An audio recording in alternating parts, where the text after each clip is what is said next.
প্রতিদ্বন্দ্বী দলগুলো যখন প্রার্থী ঘোষণা করে মাঠে নেমে গেছে, জাতীয় পার্টি জাপা তখনও নিশ্চিত নয় যে তারা আদৌ আসন্ন জাতীয় নির্বাচনে অংশ নিতে পারবে কিনা। এ প্রশ্নে অন্তর্বর্তী সরকার শেষ পর্যন্ত কী অবস্থান নেয় সেটিও দলটির কাছে স্পষ্ট নয়। এর সঙ্গে রয়েছে জিএম কাদের ও আনিসুল ইসলাম মাহমুদের নেতৃত্বে বিভক্ত জাতীয় পার্টির দুই অংশের পরস্পর বিরোধী তৎপরতা। এসব কারণে দলটির ভবিষ্যৎ কী সে আলোচনাও সামনে এসেছে। গত ১৪ মাসে জাতীয় পার্টির রাজনৈতিক অবস্থান অনেকটাই কোণঠাসা। ৫ আগস্ট ছাত্র জনতার অভ্যুত্থানে আওয়ামী লীগ সরকারের পতনের পর দলের সভা সমাবেশে পুলিশের বাধা, কার্যালয়ে হামলা এবং রাজনৈতিক প্রক্রিয়া থেকে দূরে থাকার মতো ঘটনাগুলো এতে বড় ভূমিকা রেখেছে। অন্যদিকে বিএনপি, জামায়াত সহ বিভিন্ন দল ইতিমধ্যে দলীয় মনোনয়ন প্রায় চূড়ান্ত করে নির্বাচনের প্রচারে নেমে গেছে। ৩ নির্বাচনের দোসর বিতর্ক।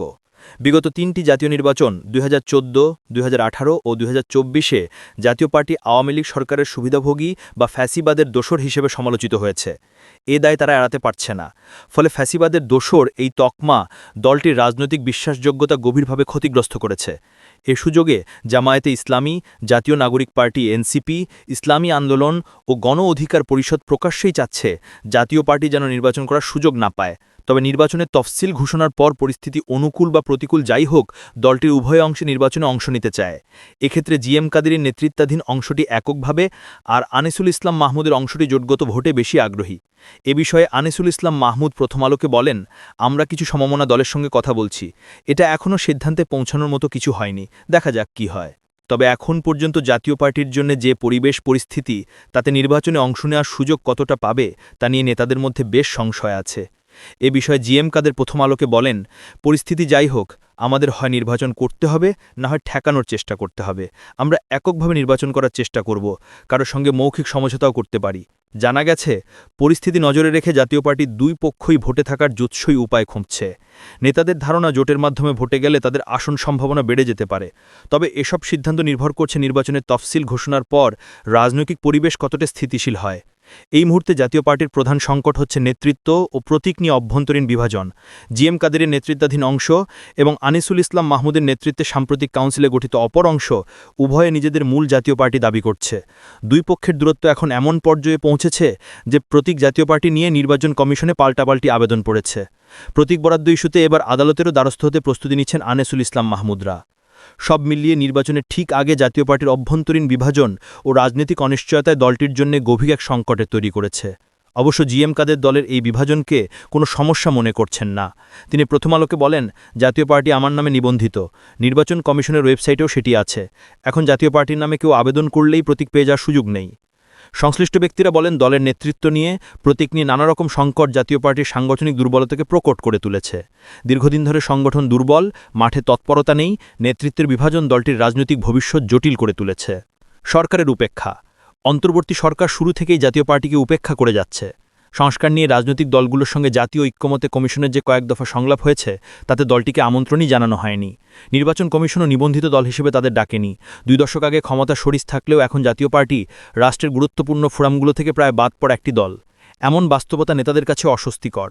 অন্যদিকে এই উপেক্ষা দলটির ভবিষ্যৎ নিয়ে একটি স্পষ্ট সংকেত দেয় যে বর্তমানে রাষ্ট্রীয় ও রাজনৈতিক দুই অঙ্গনই দলটি প্রান্তিক। এমন পরিস্থিতিতে পড়ে জিএম কাদের সাম্প্রতিক সময়ে অন্তর্বর্তী সরকারের বিরুদ্ধে তীর্যক বক্তব্য দিচ্ছেন, সংবাদপত্রে কলামও লিখছেন। তবে রাজনৈতিক পর্যবেক্ষকদের মতে এসব বক্তব্য স্পষ্টত হতাশা ও আনুষ্ঠানিক রাজনীতিতে জায়গা কমে যাওয়ার প্রতিক্রিয়া। একই সঙ্গে বক্তব্যগুলো কার্যত সরকারি ও নির্বাচন সংশ্লিষ্ট মহলের দৃষ্টি আকর্ষণেরও চেষ্টা, যাতে শেষ মুহূর্তে হলেও নির্বাচনমুখী দলে স্থান পাওয়া যায়। ভয় কোথায়?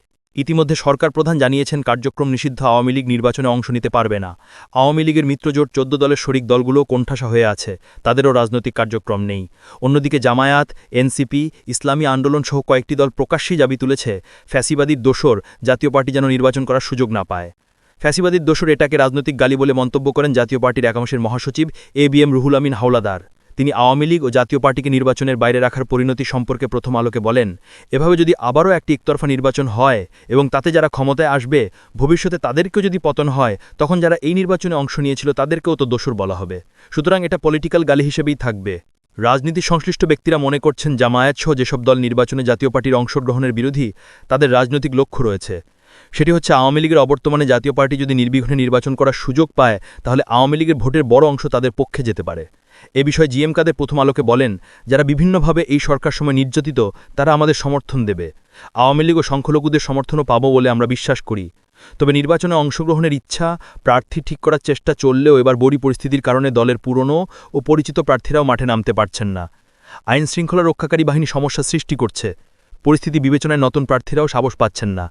এই মতাবস্থায় জাতীয় পার্টি এক ক্রান্তিকাল অতিক্রম করছে, যেখানে নেতৃত্ব সংকট, প্রতীক সংকট, রাজনৈতিক ভাবমূর্তি সংকট ও রাষ্ট্রীয় উপেক্ষা সব মিলিয়ে দলটি অস্তিত্ব রক্ষার লড়াইয়ে পড়েছে।